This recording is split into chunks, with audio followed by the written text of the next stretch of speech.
This is how to do a stopie on your Yozma IN10. Let's go. What you're going to want to do is have it in mode 1. You're going to want to be going around 10 miles an hour, and then you're going to stand up, lean forward, and press your front brake. Kind of like this. Kind of like this. You're going 10 miles an hour. You're going 10 miles an hour.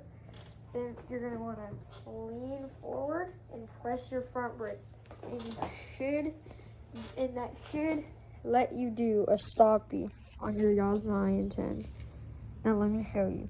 Alright, I just got to get a little run up and then go.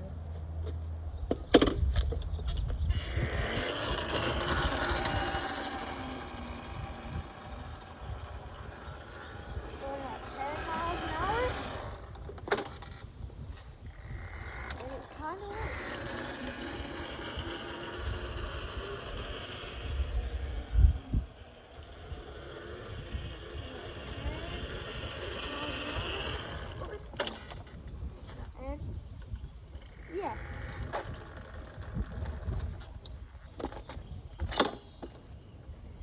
That's going to be it for today's video. Hope this helped you.